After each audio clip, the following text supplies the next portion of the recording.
Welcome to yet another edition of the Stats and Stacks podcast, where today we're going over UFC 267, Blachowicz versus Teixeira. Quick recap of last week. It was an okay week. Went 3 of 6 with picks again. We did have our first lock miss for the first time in 6 weeks, but it was a sketchy one with the Sungwoo Choi stoppage, and then they restarted the fight and then he lost. It was kind of really weird.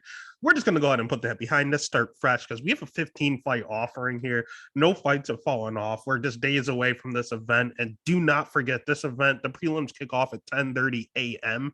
So make sure you get your bets in quickly. I'm going to try to put the I'm going to go ahead and post on Instagram and on Twitter. Try to do TikTok early in the morning on Friday, in the afternoon on Friday. I want to see the weigh-ins, but as soon as those weigh-ins are in, I'm going to try to put it up. Give you some time to place those bets before Saturday morning. But again, 15 fights, that's a lot of fights to get through. So I'm not going to waste a second of your time. We're going to jump right into things. So we have the very first fight of the night.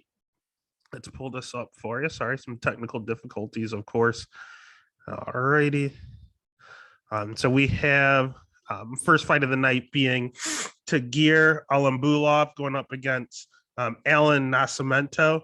We have Tagir as a minus 360 favorite, Alan Nascimento plus 280, over under set at 2.5, minus 172 to the over. The under is plus 142. We'll go ahead and we'll start with Tagir first, of course, because it is a Russian card. So make sure with the fights being in Abu Dhabi, there's going to be a lot of sketchy judging going on, especially for the Russian fighters, and they are showcasing a ton of them. And this is one where it could come into effect. Tagir, let's get the elephant out of the room. He is one of Khabib's cousins, so to speak. I don't think they're actually related, but he's known him since he was like 12 or 13 years old and been training in the mountains with everyone. He's part of his crew. In all honesty, his striking's okay. His wrestling is good naturally being there. He has good cardio, he did show. He does have a tendency to pressure, which is awesome. I mean, it's pretty good Brazilian jiu-jitsu. There's not much bad with him. He is tall and lanky, and he does strike a little more than like the Islams and the Habibs of the world. He is one of the better strikers there, but it is flyweight, so it's not like he doesn't generate a ton of power. His ground game's pretty solid when he does get it to the ground. And you see a 12-1 record here. Zalgas and Magulov beat him, and I'm telling you right now, that was a 5-round fight. I personally thought Tagir won all 5 rounds, but worst case scenario, he won the 3 he needed to win the fight. The problem is it was in Zalgas's hometown, and the judges were just going to give it to Zalgas no matter what. I love Zalgas, don't get me wrong, but he did not win that fight. So this is really an undefeated fighter here that usually gets submissions or he gets decisions here. I'm showing 1 knockout on his record in the 3rd round. He just kind of wore on him. So again, at that juncture, there's not a lot of negatives about him besides the fact that he's pretty lanky. He's 30 years old, so it's not like he's super, super young or anything like that. He's just one of these real lanky. He's not too heavy-handed. I guess is a con you can have, but there's not a lot of holes in his game at all. Then you go to the flip side with Allen. His wrestling's okay. It checks out. His Brazilian jiu-jitsu is very good. He doesn't have power either. And he can be grounded, in all honesty. He kind of has a tendency to play off his back. He accepts bottom position, and I'm not a big fan of that, especially with the feet. It's pretty close on the feet, but I think Tagir has an advantage there. And if it goes to the ground, his wrestling, it's okay, but I don't think he's going to take down Tagir. So it'd be Tagir dictating and having him play off his back, which is why the line is the way it is. He has had a few fights against UFC vets and Julian Paiva and such, but they're losses. So Ricardo Ramos, I don't know. I just watching the fight tape, I wasn't super impressed with him. So the pick is good. I'm not going to spend a lot of time here. Again, there's 15 fights. The pick is going to be Tagir. The bet, I want to say the over, in all honesty, because Allen does have pretty solid jiu-jitsu. So Tagir may not be able to just submit him like he does everyone else. Minus 172 is not bad. Neither one of these guys are going to finish each other on the feet. I really don't see that happening. So the pick is Tagir. Minus 360 is a lot. So I'd probably just take the over, especially with this. I really do see this going to decision. So pick is Teixeira, bet the over at -172. All right. And then the next fight of the night is a really, really good one. It's crazy that this is the second fight. We have Damir Ismagulov as a -280 favorite going up against Magomed Mustayev. Over under at +230. Over under set at 2.5 is -195 for the over, +155 for the under. And we'll start with Damir, and because he's the reason the line is the way it is. He's 23-1. He's pretty decent on the feet. He has okay wrestling. It's not the worst. He has good cardio. He loves the pressure. He just doesn't have a lot of power, and he's notorious for being a decision fighter. I mean, looking at the UFC here, he has a win over Moises is a great win. Alves is an okay win. Joel Alvarez is a better win than people thought. But he's not fighting the top level competition in the UFC. They're kind of pushing him slowly. It's a real slow build. Luckily, he's only 30, so that's okay. And he did have a big break there in between his last fight. I want to say he had a 2-year break there from 2019 to 2021.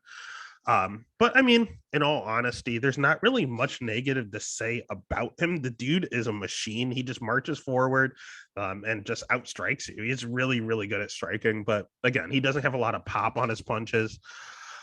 He has some knockouts in the regional scene, but that's about it. As soon as he started hitting the top level with M1 and the UFC, you start fighting better guys and they all turn into decisions here. He's won a decision since he hit M1. So, I don't know. He has a few M1 earlier on where he had a submission, but no, he's well-rounded everywhere. I like the kid a lot. Magomed, on the other hand, is someone I also think is a little disrespected. I think he's very good as well. I know his biggest claim to fame is going to be him knocking out Rafael Fiziev, however you say it. I do apologize. The Tiger Muay Thai coach. He's good. I mean, don't get me wrong. He's okay wrestling. He did pull it out a ton against Brad Riddell, but Brad Riddell is notorious for having bad takedown defense, but that just shows high fight IQ. He knew that he could do it, so he did, which is good. I don't like that he's at Jackson Wink MMA. That place is kind of falling apart, but it is what it is. He's a little hittable. He does get hit a ton, so I'm not a big fan of that, especially fighting someone like Damir. And he can be backed up, and it's not as if he's getting knocked out all the time, but he's getting rocked in a lot of these fights. So he might be a little chinny. He might have one of these chins where he keeps getting fortunate enough to stay awake, but one of these times, the higher up he goes, it's going to become an issue. Good news is he's fighting pillow-fisted Damir, so it's probably not going to be this fight where his chinniness gets tested, but again, Damir likes to pressure, and Magomed can be backed up and doesn't look as good when he's backing up. So his cardio is okay. It checks out, but Damir's is better. So basically everywhere, Damir is just a touch better. And that's why I do like him a lot here. -280 is a big number because Magomed is not bad by any means. So that part's a little sketchy. So I'd probably just take either Damir by decision or the over. I think Damir by decision is going to give you better money there. So the pick is going to be Damir, and I'd probably bet him and do a prop and just do him by decision. Right, and then the next fight is this fight card is all great except for this fight. This is the only bad fight of the night. We have Andre Petrosky as a -230 favorite going up against Yazong Hu. God, I don't even know where to start with this. We'll just over under set at 1.5. Over 1.5 is -162. Under 1.5 at +132.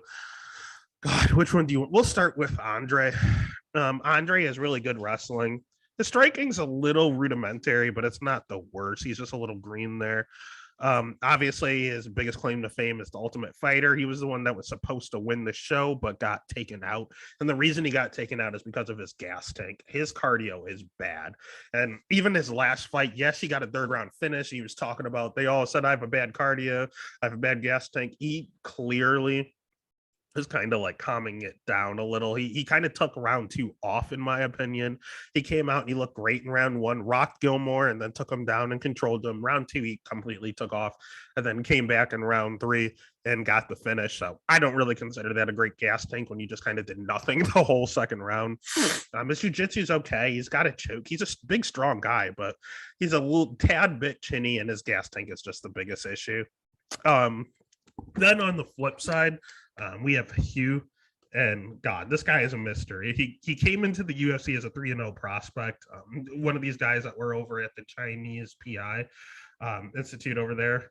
Um, God, I know they want to push the UFC and really promote all the people from China. The issue is this kid.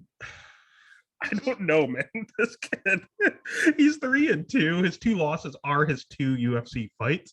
Now get this: the first fight was at heavyweight. This dude weighed like 232. He got taken out there pretty easily by a really, really bad UFC fighter. So then they're like, you know what?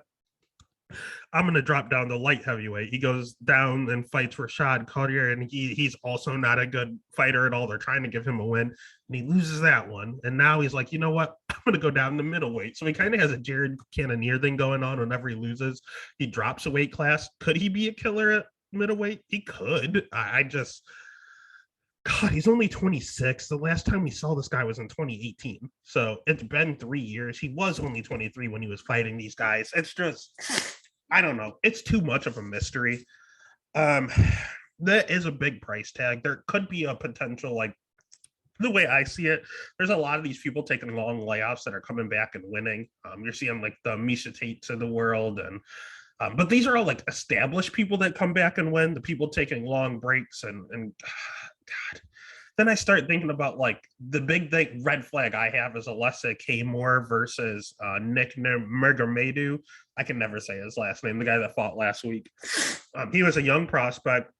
Nick, he came back, fought someone like a contender series guy that was overhyped, and then got a win as like a plus 200 dog. And we have the same exact thing here. We have Hugh, who is a young prospect, 23, same age, took 3 years off, just like Nick, and now is fighting someone that's overrated and a prospect not from the contender series, a different UFC show, The Ultimate Fighter. So I see red flags everywhere. I really want to take the dog shot on Who, and he is very, very durable.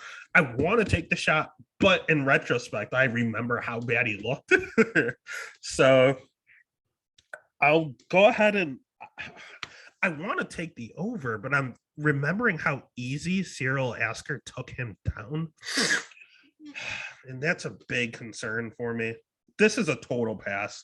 If you want to take the shot on Hugh and say he comes back and looks like an animal at middleweight, 3 years older, and has really just improved this game, I could totally see it. I could see this being Nick 2.0, like happening all over again. I just want to see it first. So I think this is a total pass. The pick will be Andre just because of the wrestling edge, but the bet, I'd rather just pass, or if you really have to, it's a dog or pass situation for me.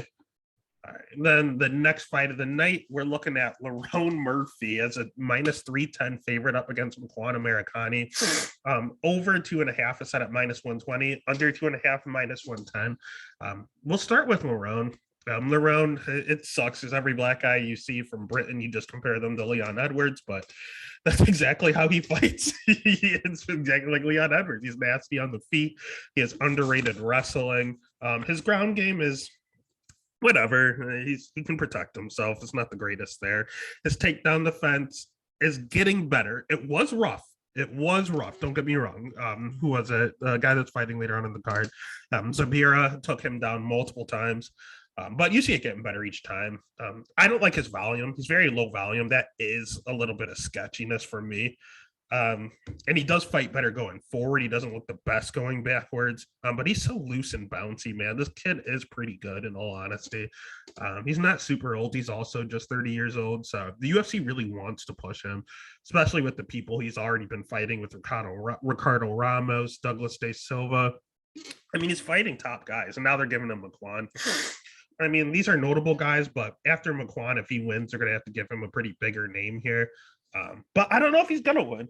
I know I'm a little biased. I'm a big McQuan fan, Mr. Finland himself, but he's a little sketchy, in all honesty. McQuan's gas tank is a little shady as well. I know I made fun of Andre saying, well, he just didn't go too hard in the second round, kind of took it off and then came back in the third. McQuan kind of did the same thing. He said he left the partying behind, the women behind, the alcohol, all of that's behind him. He just has a close-knit circle and he trains hard, but he still took 2 L's. The problem is this level of competition, man. It's a lot different. Yes, Ricardo Ramos is good. Yes, Sabira is good, but McQuan has fought Edson Barbosa, Hurricane Shane Burgos, Arnold Allen. Like Arnold Allen's like one fight away from fighting from a title. Shane Burgos is ranked. Edson Barbosa was just lost in number one contenders fight. Basically, he's ranked. Like it's Kamala Kirk is underrated. No one even knew how good that kid was, and that was a really close fight. That fight could have went either way. It says unanimous decision, Kirk, but that was a 50-50 fight. My thing is McQuan is a really, really good wrestling game, and he loves to pressure. And Murphy, his takedown defense is getting better, but he fights better when he's going forward. So I can see McQuan pressuring, taking him down often. The cardio is going to be an issue, so he would have to win the first 2 rounds because he's going to lose the third. I can guarantee it. McQuan's durable, man. You look at his losses: decision, third round with 30 seconds left, he just totally gassed out. That was not a matter of his chin. That was just him running out of gas. Arnold Allen, again, Allen is a machine, and he lost a split decision in the fight before that decision. Like, he only loses decisions. He's very durable. He's very hittable, too. Don't get me wrong. His striking is very rudimentary as well, and he is low volume as well. His jiu-jitsu game's great. He's really bad going backwards, too, though. So it's a matter of who goes forward in this fight and if he can get the takedowns. So what I really love, in all honesty, I'll pick Lerone Murphy to win. However, I do have a bet on McQuan. Plus 250 is way off. That's too much. If you want to take the dog shot with me, go ahead. It's going to be close. Don't get me wrong. I'm not guaranteeing this one. This probably won't be one of the best live dogs, but it is a live dog. Even if he's not one of the top 2, he is a live dog.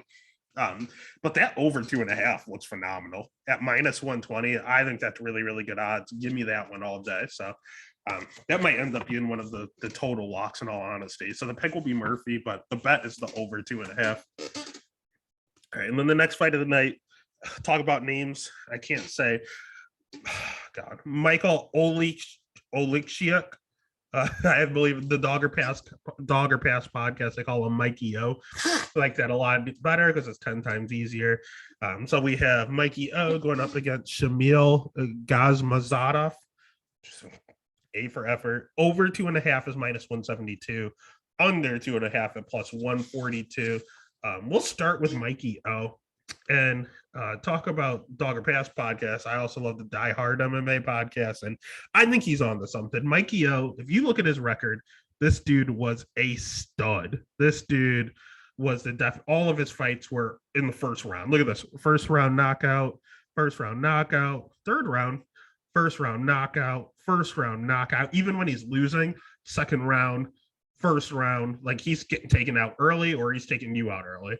And then his last fight, he won a split decision against Modestas Bukakas. That looked a little sketchy, in all honesty. But, I mean, whatever. He got the job done. You can't be first-round killer, be killed every single time. So, but he is predominantly most of the time. However, I mentioned the Die Hard MMA podcast because he did run into a little bit of a USADA issue. He did get flagged for something on the regional scene, and then he doesn't quite look the same since. So he might have lost some of that killer power that he had post USADA. So that is a thing, in all honesty. But in retrospect, Mikey O is going to do Mikey O things. He's pretty good striking. Cardio, not the greatest. Pressure, great. He's in your face at all times. Hence all of these first and second round finishes. The fight style is still the same, whether he's doped up or not. He cannot fight backing up. He's a great striker, but it's all because of that forward pressure, and he brings it, man. Shamil on the other end doesn't like the forward pressure. He does like the counter strike. Don't get me wrong. He prefers to counter. He's very low volume doing so, which is a little sketchy. He's also Russian, and we talked about these sketchy Russian decisions, and this is sketchy. If this goes to decision, I think they're just going to give him the nod, but Mikey O does not like to go to decisions, man. So we'll see. His striking, I guess, is good, but I was very unimpressed with that scene from him, in all honesty. Doing fight tape, I mean, his level of competition. Yes, he's fought UFC veterans, but Eddie Gordon's not the greatest. Rodney Wallace, not the greatest. I don't know. If you fight the bottom of the barrel of UFC competition, it doesn't really count. So I don't know. He has good striking, but I think his 16-0 record or 14-0 record's a little overflated in all honesty. Just not a ton of action. I was like falling asleep watching his fight tape. His wrestling also a little suspect, and we did see Michael utilize that last fight against Modestus. So if he's not having his way, he will go for a takedown during the pressure. So I do like that. And Shamil, again, he loves to counter, but he loves to counter in space. He doesn't counter as well when he's just backing up, and Mikey O is bringing that pressure. So the pick is actually going to be Mikey O, and the bet, Mikey O's the dog. +1. I money is coming in on him. I know I said he was at +125. Shamil at -150. I know right now Mikey O's at +110. So if you're gonna hop on it, I do it quickly. I also don't hate this under. Over 2.5 is -172. Under 2.5 plus money, and that seems weird for a Mikey O fight. That's not normal. So I don't hate the under, and I don't hate Mikey O. Honestly, Mikey O by inside the distance by knockout, I might take a stab at as well. I just need to see what those props are, but the pick is Mikey O. The bet's going to be Mikey O or the under, either or. All right. And then next fight of the night, we have, oh God, talk about names. Well, Alessio Selesky. Gosh, I'm struggling. And a -220 favorite over Benoit St. Denis. The over 2.5 is set at +105, under 2.5 -135. Dennis being a +180 dog, and we'll start with him. He's also undefeated Russian. I'm sensing a common theme here. Sorry, no, he's not Russian. I think he's from France. I do apologize. I saw the flag and it popped up and same colors, but either or, he's not the greatest. Watching his fight tape, he's kind of has an inflated 8-0 record as well. Right now, I mean, he keeps his hands very low in the striking department. Not a lot going on there. He has great jiu-jitsu. I mean, just look at his record. Technical rear naked choke, arm bar, knee bar, punches, arm triangle. He's getting it to the ground and he's finishing you. His wrestling looked fine. Doesn't look the greatest, but it looks okay. He is only 25 years old. So he's a little green there, hence his striking. And his cardio looked weird. He did not look like he had a 25-year-old gas tank. It didn't look the greatest, in all honesty. So that does worry me. I prefer when it's strikers versus grapplers. I always prefer grapplers. But I need the gas tank to be there, and it just really wasn't cutting it there. And how low he keeps his hands is very, very concerning going up against Zaleski, because Zaleski's a striker, man. He throws some crazy shit on the feet, nothing but spinning attacks, and I love it. The problem is it's a little low volume for my liking. I don't like that at all, but it's enough against someone like Benoit. He's not the greatest there. But yeah, Zaleski, it's great striking. His takedown defense is interesting, but it's not the greatest. But he's a jiu-jitsu black belt. He doesn't utilize it like ever because he loves to strike so much. All of his wins are coming by like decision, and he did have a rear naked choke over Curtis Millender, but everyone chokes out Curtis Millender. But you see a lot of like flying knee and punches, spinning hook and kick and punches, and these are great people. Sean Strickland is no joke. Luigi Venturimi is Luigi's no joke. Like Max Griffin, good. Lyman, good, was okay. These are good wins. Amari Akhmedov, great win. Knees. Like this guy is the real deal. And I think you're getting a discount here. His cardio's not the best, but it's not bad. And it's because he doesn't throw a ton, so he doesn't exert a lot of energy. He doesn't really go forward too much. I didn't like that. But it doesn't matter. He's going to pick Benoit apart. I think -220 is just hop all over it. I'm almost saying like I want to make him a lock. I still might. It's just I'm probably gonna make him a lock. -220, give it to me. Pick is Zaleski. Bet is gonna be Zaleski for sure. All right. Then the next fight we have Roman Kopylov as a +260 dog going up against Albert Durev as a -330 favorite. Over 1.5 is -145. Under 1.5 +115. Sketchy. I know I had mentioned Nick Nurmagomedov versus Alexei Kamor, and the Contender Series guy being too big of a favorite over the guy that's been gone for 2 years. Roman has been gone, and Roman has been gone for 3 years, I want to say. This dude looked like an absolute killer. This dude looked very, very, very good. And then he came to the UFC. And I don't know if it was octagon jitters or what happened, but he looked awful. He looked really, really bad against Carl Roberson. He got taken down and choked out by a kickboxer in Carl Roberson. That was not a good look by any means. But I've seen this before. I've seen Talia Santos. I've seen people like that look like absolute killers right now that just froze their very first fight in the UFC. I don't know what it is. The bright lights get to you sometimes, and it might have been what happened to him. The problem is we haven't seen him in 3 years. So I don't know what he's doing. This is literally could be Nick Nurmagomedov and Alexei Kamor all over again. Contender series guy. That's a guy that's gone for 3 years. I was supposed to be good. I mean, he has great striking. He's generally a pressure fighter, except for he wanted no part of Carl Roberson for whatever reason. His cardio seemed to check out. His only loss is by sub, so maybe that's his weak spot, but we don't know, man. I don't know what he's like right now. What I do know is Albert. And Albert's the real deal, man. Especially because it's Russian versus Russian, so there's not going to be any sort of lean there for Roman. Albert's one of these guys. I want to say he trains with Shimiev and like Ngannou and such over at Extreme Couture. I want to say he's an Extreme Couture guy. He fought on the Contender Series and ran through Caio easily, and Caio's not a bad fighter. I think Caio won his next fight on Contender Series a few weeks later. But yeah, man, great wrestler, great ground game. His stand-up is all right. It's not the greatest. His cardio is okay. It's not the greatest. They're just okay, both aspects. But he knows his bread and butter. Take you down, tap you out. I mean, look at his wins. He has neck crank win. Win by punches. Nice. A lot of wins by punches. Triangles, rear naked chokes. My triangles, arm bars. My concern are his losses. And he lost to Ramazan Ameev via punches. Ramazan Ameev is notorious for going to decisions. He doesn't knock out anyone. Then I look at the loss before that was a loss by flying knee. And his other career loss is a loss of punches in the first round. So he might be a little chinny. And Ramazan knocked him out in the first round. Like, that's not good. That's not a good look. His other knockouts were in the first round. He might be chinny, and Roman is a striker. I think this is a red flag. I think a lot of parlays are going to be ruined by Albert. Not mine. I can't throw him in a ton of parlays. I do think he wins the fight. He wins the fight 8 times out of 10.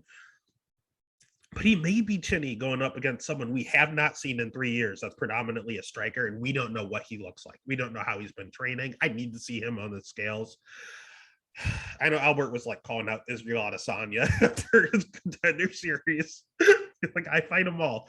But he is Dagestani. He's nasty. I love when my Russians wrestle, and he's very good. I'm concerned about a chinny fighter going up against someone that was an absolute killer with striking. So the pick is going to be Albert. The bet, I know it's set at 1.5, but 1.5 is plus money. Whether he takes him down and taps him out easily or he gets caught, those are probably, either way, it's probably going to happen early. And I see it happening in the first. So I would say this is a total pass. A lot of people are going to have Albert in parlays. I'm scared. He could blow it up. So I would bet this individually and just bet the under and get plus money on it. Otherwise, I'm getting the hell away from this fight. Albert will be good. It just seems like a trap to me. Speaking of good, we have the next fight. We have Ricardo Ramos going up against Sibiria Turkogov. I'm sorry, I can't say his name either. But we have another Habib affiliate here in Sibiria. He is a minus 170 favorite. Come back on Ramos plus 145. Over 2.5 is minus 195. Under 2.5 plus 155. We'll start with Habib's brother here. Like I just said about Albert, I love my Russians to wrestle. He doesn't, actually. He does on occasion if he needs to. If he has a big advantage there, he will take you down. He's training at AKA. He's a featherweight, so he's training. He probably, I can't tell you the amount of times he's wrestling Islam and Habib. It's got to be torture. So his takedown defense is great. I want to say it's like 80 or 90%. He's very, very tough to take down. Offensively, he uses it when he wants to. And he's someone that likes to strike. And he's very good at striking, in all honesty. Oh my God, he has 100% takedown defense. You can't take him down. So that's why he likes to strike. And I mean, he is good at it. It's just his volume's pretty low. And he's a big guy, and he does have the history of bad weight cuts, missing weight by like 4 pounds, like often. So I'm not the biggest fan there. God, but it is Abu Dhabi. He goes to a lot of split decisions.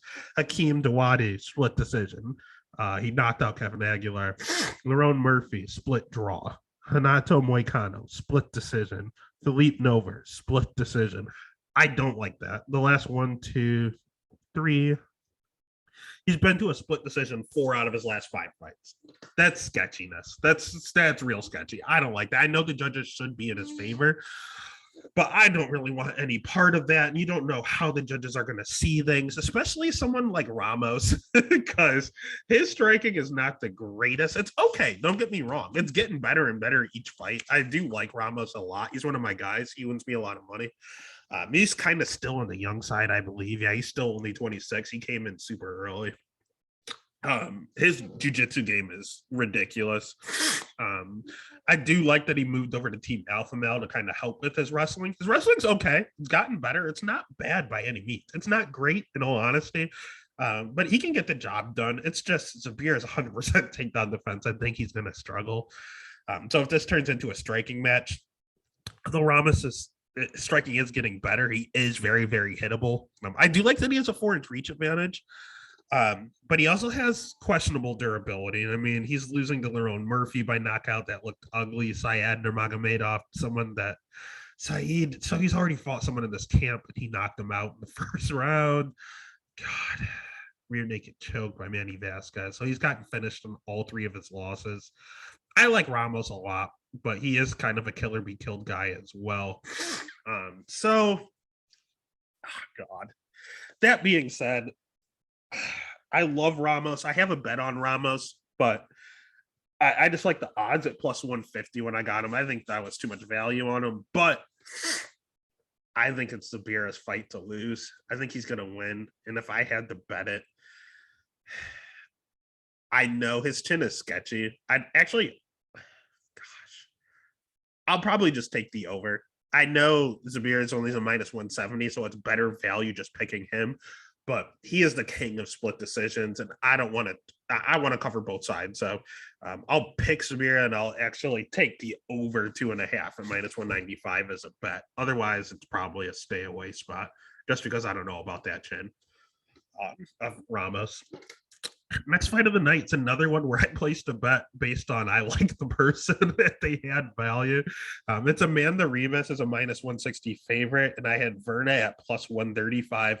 I think she was down to like plus 115 the last time I checked. I was having trouble finding the over under. It's probably just steamed. Usually when I can't find it, it's very steamed. But let's start with my girl Verna. I love Verna Jandiroba, and I have no idea why. I don't know. I think it's just the amount of money she keeps winning me. She is phenomenal on the ground. Probably top 3 girls in the UFC on the ground. She's very, very good on the ground, like unstoppable good. Someone that wanted to play on the ground, pulled guard against Mackenzie Dern. That is unthinkable, but she did it. And I thought she won the fight. I thought that was a little sketchy, but it is what it is. Her striking's ever improving. It's getting there. Powerful right hand, some decent head kicks, and really strong jab. She likes her jab the last fight. I know she had an extreme reach advantage, but that's just, again, good ring IQ. I like having good fight IQ. That's a good thing to have. It's improving. She's a little hittable and a little low volume. Don't like that too much. And her wrestling's okay. It's not the best. She will pull guard if she has to. It's not the best, but her wrestling's okay. And her losses. She only has 2 losses. Mackenzie Dern, again, that was 50-50. Whatever, it's an L. Mackenzie Dern's not the worst fighter in the world. Was about to fight for a title. Carla Esparza, former champ. Those are her 2 losses. So she doesn't have the greatest wins. Mizuki, in a way, is a good win. I'll give her that. Felice Herrick's not the greatest. Melly Martin's not the greatest. Murata, probably not the greatest. So questionable wins, but only loss at the top of the top. Amanda Rebus is that barometer in the middle here, so we'll see how serious Verna really is. In all honesty, Amanda also is very good on the ground. She's a Brazilian Jiu-Jitsu black belt. Her wrestling on paper is good, but the girl she's fighting and taking down, like taking down Paige Van Zandt, isn't that impressive. Taking down Marina Rodriguez isn't that impressive. Ronda Marcos, 50%, not that impressive. Emily Whitmire, not the greatest, not that impressive. Taking down Mackenzie Dern. Mackenzie Dern hits a 0% takedown defense. Not impressive.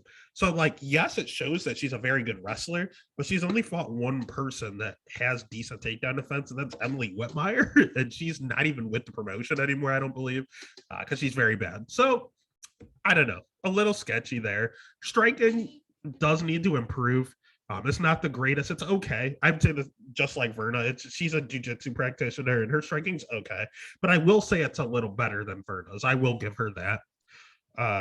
And on the ground, she's a black belt. She's very good. I think Verna's a little better. So you have someone that's a little better on the feet. You have someone that's a little better on the ground. And then you have their wrestling that is just 50-50 to me. So I don't really know what to do with this fight. Amanda does pressure more, so that is going to look better for the judges. And she has a lot better volume, so that looks better for the judges as well. I think this is going to be a really, really greasy fight. I did take a shot on the dog and Verna, but again, I got her at plus 125. I don't like her as much here. I got her at plus 135. I don't like her as much as like plus 120, plus 115. I don't like it as much. The pick is going to be Amanda, just because I think the better striking is going to look better for these judges. But the bet, I'd probably take it, say dog or pass, in all honesty, because this is a very, very even fight. So if it has a possibility of a split decision, I'm going to go ahead and I'm going to take the plus money. So the pick is Amanda, but the bet would be Verna, my girl, for whatever reason. All right, then we're gonna head into this main card here. We have Vulcan No Time Ozdemir. I love that nickname, as a plus 250 dog going up against my boy Magomed Ankalaev as a minus 310 favorite. Over 2.5 plus 115, under 2.5 minus 145. We'll start with Magomed. I think this is the guy that I've been saying the last year and a half that he's going to be UFC champion as soon as he gets a title shot. I think you put him in there against Jan right now, he wins. Dude's great on the feet. Dude is a good wrestler. He's not the best wrestler, but he's good. And ground game, good, very good. I know he has one career loss. That was Paul Craig. That was that crazy 1 second left triangle. I talked about people that came into the UFC and just kind of dropped the ball their very first fight. That was his first UFC fight. And then he never lost again. So I think it is something where he learned from it. He got those jitters out the way. He's been cruising ever since. Marcin Prachnio, not the greatest fighter, but he did what he was supposed to. Took him out in round one. Abreu, not the greatest fighter. I don't know why I went to decision, but it is what it is. He dominated. Dolce, not the greatest fighter, but took him out early. Ian Cutelaba is not bad. Took him out early, but that was really questionable, and where Ian was trying to like fake being hurt. So they ran it back, and he knocked his ass out a little more definitively in the first round. Great win. Nikita Krylov was supposed to run through, and he struggled a little bit at the start. I think he actually lost the first round, but then he dominated with his wrestling. And that's where I'm impressed with him, is the fact that he can dictate, do I want to strike or do I want to win on the ground? And when he goes to the ground, he is good. He does have a good ground game, but he's not concerned about tapping you out. He's concerned about position over submission, and he will make sure once he gets you down, you don't get up. And that might be a problem with Vulcan. Vulcan is very good takedown defense. Only DC has been able to take him down like multiple times, basically. However, I would say striking edge probably goes to Vulcan, but he's also a little bit of a can crusher too. He has a lot of losses that are just incredible guys. Yuri, there's no problem losing to him. And I think Vulcan actually won the first round before he ended up getting knocked out. Dominic Reyes, split decision, and I swear to God, I had Vulcan winning that fight. That was questionable, but again, Dom is a top guy. Anthony Smith fought for a title. Vulcan won the first 2 rounds and then gassed out, and Smith did Smith comebacks, and DC was the champion. So those are not bad losses at all. But then you look at his wins, though. Like Misha Serkinov is whatever. Jimmy Manuel is notorious for having a bad chin. OSP split decision, red flag. Yuri Latifi is not even supposed to be in that division.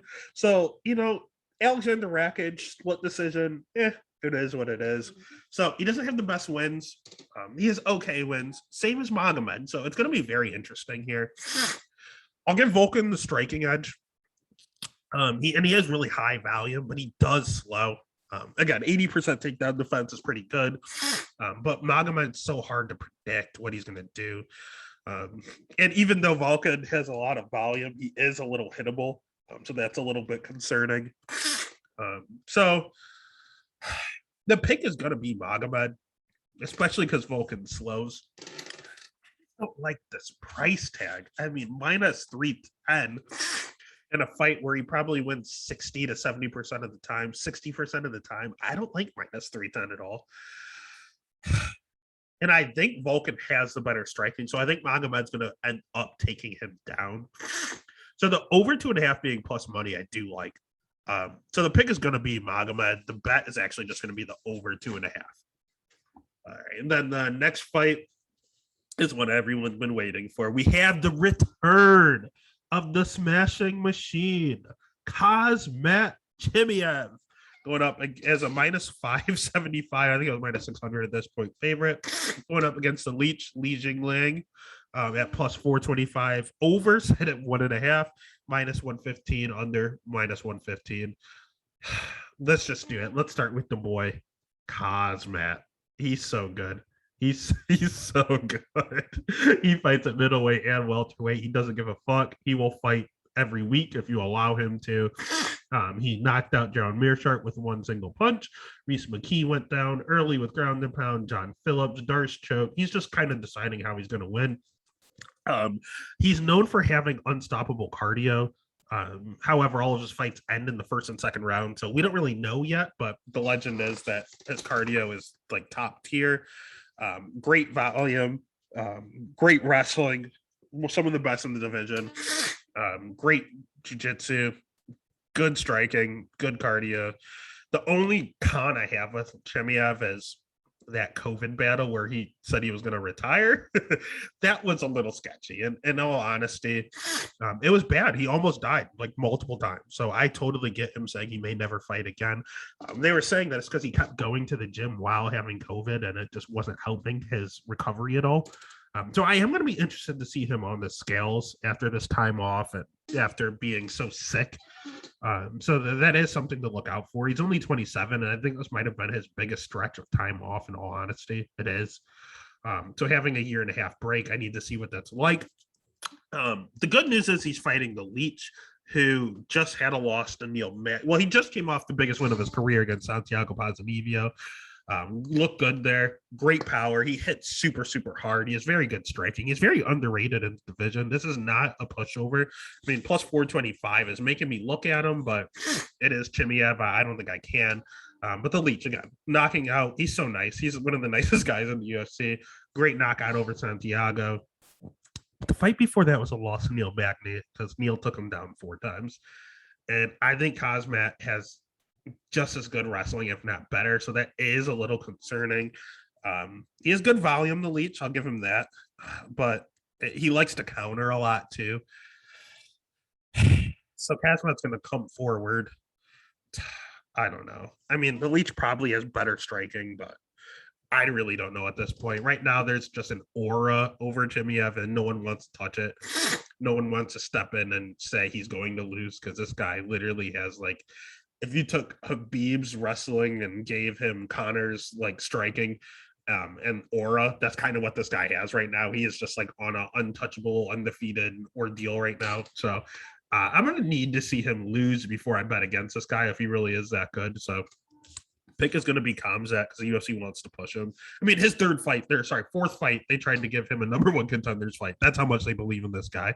So I'm going to pick him, and I can't bet him at that rate.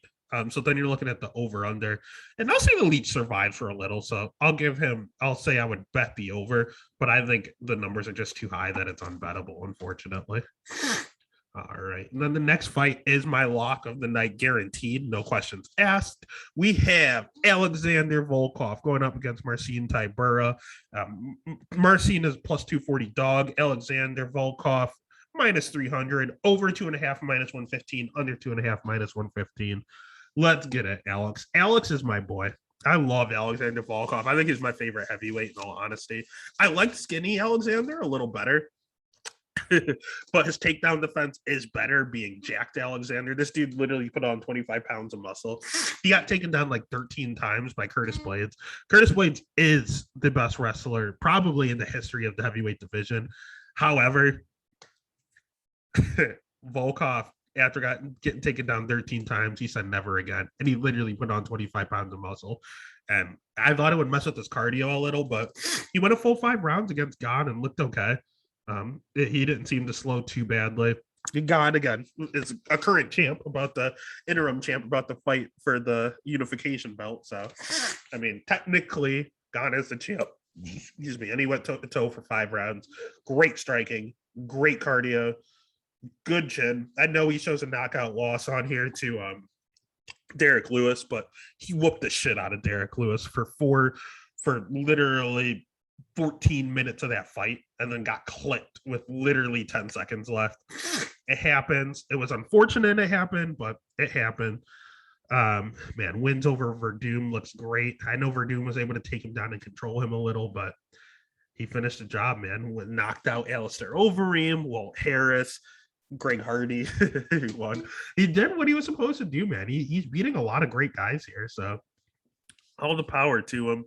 I just love Volkov. There's not really many holes in his game. The only you could say would be his wrestling, and he can control him a little bit. But the good news is he's fighting Marcin Tybura, who bills himself as a wrestler, but is not. It's fluky. He can't wrestle. And I'm telling you right now, this dude is literally doing rope dopes every single fight. You see his last fight, he lost the first round he lost the first few minutes to Walt Harris. And then when Walt got tired, as Walt does, he was able to control him, take him down, and finish him. Greg Hardy beat the shit out of him for a whole round. Then Greg Hardy got tired. He took him down very sloppily, got on top and finished him. Ben Rothwell was super old, slow, and decrepit, beat the shit out of him for the first round, slowed down. Marcin Tybura marched him down. Maxime Grisham was a light heavyweight taking the fight on short notice. Looked fine at the beginning, but then Marcin, knowing that Max was in the wrong weight class and on like 2 weeks notice, began to pressure in the second and third round and got the dub. Sergey Spivak, this is a while ago, young Sergey Spivak, a year ago, so as long ago as I remember, but was able to march him down and not get the finish, but get the win later on in the fight. He just literally does a rope dope every single time. He's not good striking. He's not good wrestling. He has good cardio, and that's what he uses to win. Problem is he's fighting Volkov, who has great cardio. So, and the problem is he's also very, very slow. Volkov has a big reach advantage, and the speed advantage, and the power advantage, and Tybura has a bad chin. Tybura's been knocked out by Derek Lewis, no shame. Fabricio Verdum won. Shamil knocked him out. Augusio Sakai in under a minute. Yikes. Not good. Not good losses. Not good ways to lose. Dude sucks. He's on a 5-fight winning streak. That's why he's getting Alexander. And that's unfortunate because Alexander's about to whoop that ass. So the pick is Alexander. The bet, I'm max betting everything I can on Alexander Volkov to win.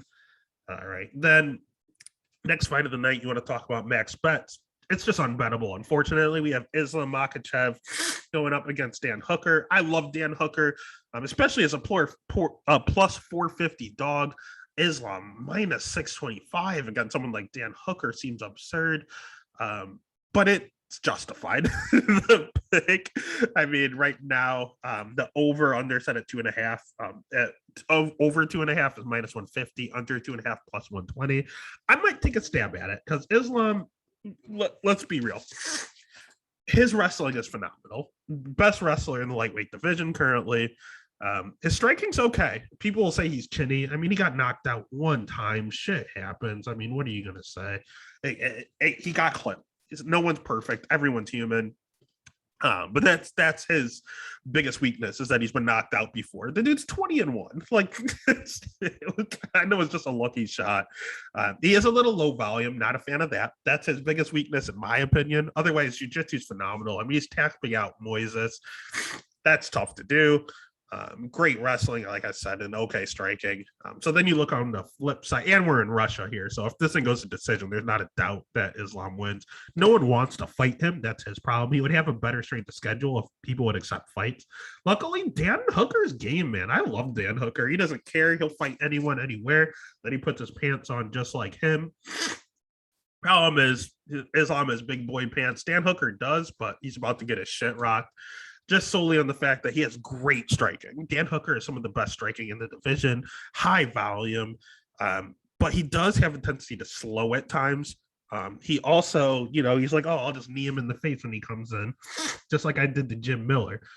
That's the problem. He hasn't really fought wrestlers. I mean, Nazareth, not a wrestler. Michael Chandler is a wrestler, but knocked him out in the first 2 minutes, so didn't even have to take a shot. Dustin Poirier, not a wrestler. Poirier did take him down, so that's sus. Paul Felder, not a wrestler. Ali Quinta, not a wrestler. James Vick, not a wrestler. Edson Barbosa, not a wrestler. Gilbert Burns can wrestle. He's a jiu-jitsu practitioner, but Gilbert knocked him out in 2 minutes, so he didn't have to wrestle. But he knocked out Gilbert in the first round. Sorry about that. And then Gilbert actually went up to welterweight after that, so he just said the weight cut was too much to 55. Sorry about that. Jim Miller did try to wrestle, and Jim Miller got kneed and got put out. But Jim Miller's this was 2018. So Jim Miller was legitimately 35 years old at that time. he's old, and he's not the greatest wrestler in the world. Just because he likes to utilize it doesn't mean he's good at it. So Jason Knight did try to wrestle him a little and won the fight. So honestly, Dan Hooker's going to get overpowered and just ragdolled, in all honesty. I like the under being plus money because I think Islam is going to win, and I think he's going to win by submission. I don't think he's going to ground and pound. He doesn't have a lot of volume, especially on the ground. He's positioned over submission and ground and pound. So I'll take Islam, and honestly, I'll probably take him by submission. And call it a day, get a little bit. That's the only way to bet it, because minus 625 is ridiculous. And then we're on to the title fights. We got 2 title fights for free, man. This is insane. We have Corey. I love Corey Sandhagen, plus 190. Peter Yan, minus 230. Over under set at 4.5.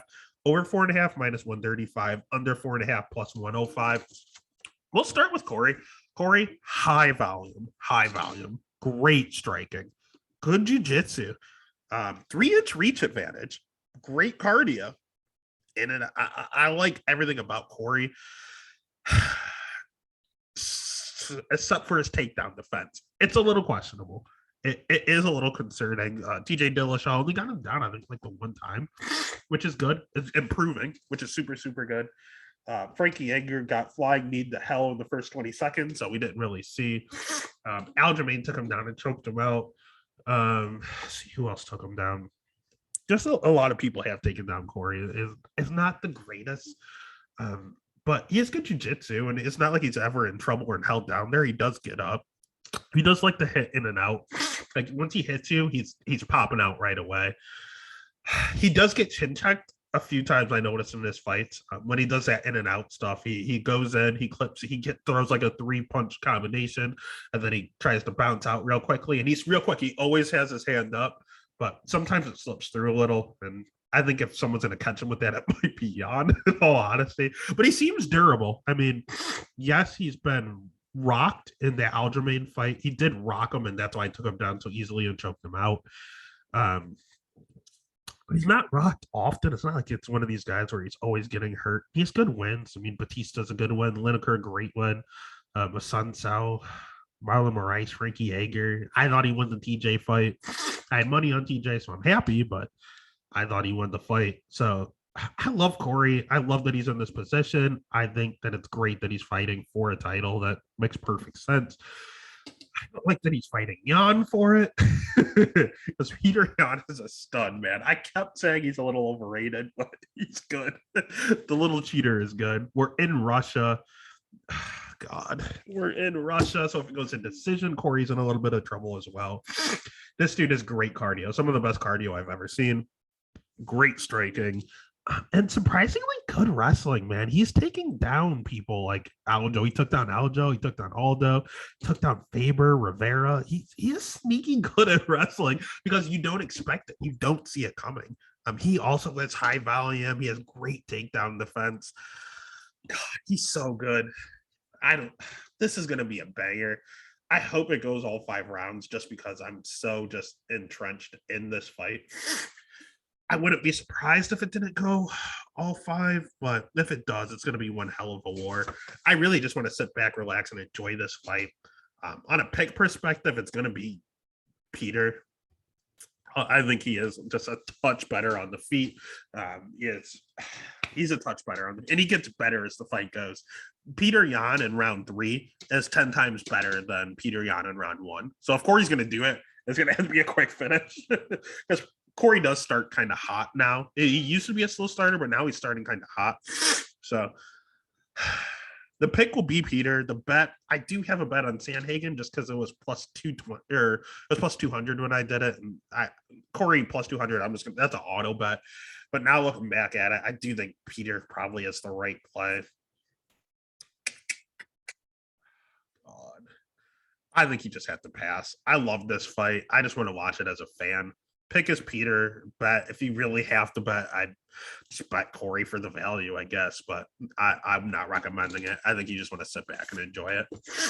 And that takes us to the main event. I know it's been a mouthful, and that takes us to the main event. We got Glover Teixeira as a plus 240 dog going up against Jan Blachowicz at minus 300, over 2.5 minus 115, under 2.5 minus 115. We'll start with Glover because I did make fun of Marcin Tybura for his rope-a-dope strategy, but Glover's doing the same damn thing.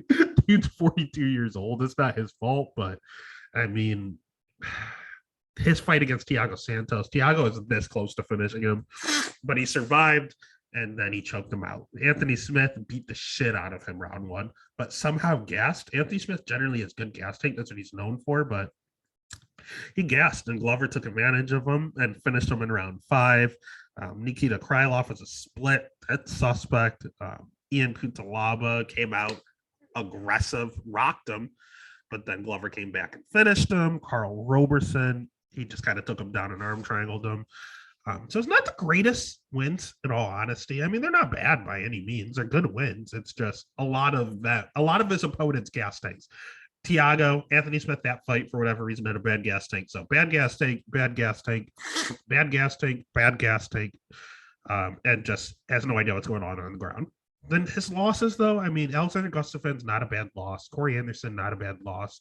Anthony Johnson, not a bad loss. Phil Davis, not bad. John Jones, not bad. Ed Herman, we're talking 2005. We'll leave that alone. So he's only losing to the top of the top, all literally contenders and champions. All of his wins, the Rashad Evans and the Pat Cummings, the Misha Serkinovs, not the greatest. So, I mean, he has great jiu-jitsu. He has good cardio for being 42 years old. Probably because he's so old, he doesn't throw a ton. He's very, very hittable. Like, he gets hit more than he throws out. And if you hit him in the right spot, he can go out. So if Polish power is real, this weird Polish power that came out of nowhere, because Jan was a decision fighter who decided to knock people out of nowhere. He was a decision fighter. So if the Polish power comes out at someone, Glover gets rocked every fight. This is someone that can probably succumb to the Polish power. But let's not act like Jan is some sort of world beater. Jan is great. Jan is getting better and better, getting better with age. He's 38 and he looks better every single fight. But I do want to remind you, as the great Steve Spencer once said, this dude lost to a barista. Pat Cummings whooped his ass. MMA Matt says Pat Cummings lost to Glover, so who knows? He has a shot. They have a lot of the same people in common where they lost Corey Anderson, Gustafsson. Man, he lost to Jimmy Manuwa. God, he had some bad losses. And his road to the title, I mean, He beat Luke Rockhold, and don't get me wrong, Luke Rockhold is great. He's a middleweight, and Luke beat the shit out of him, and then he came back and caught him and knocked him out.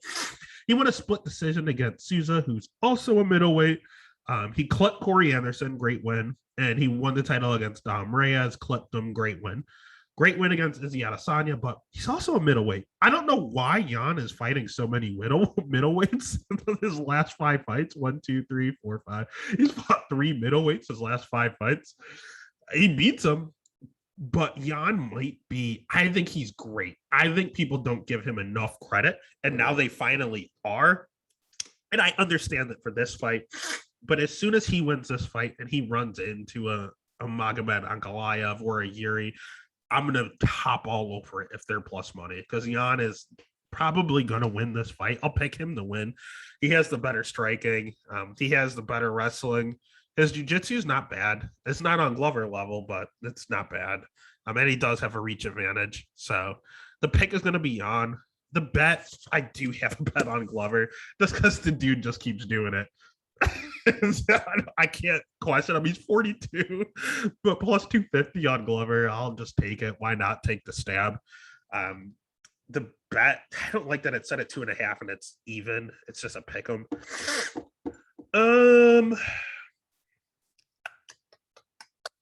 That's tough, man.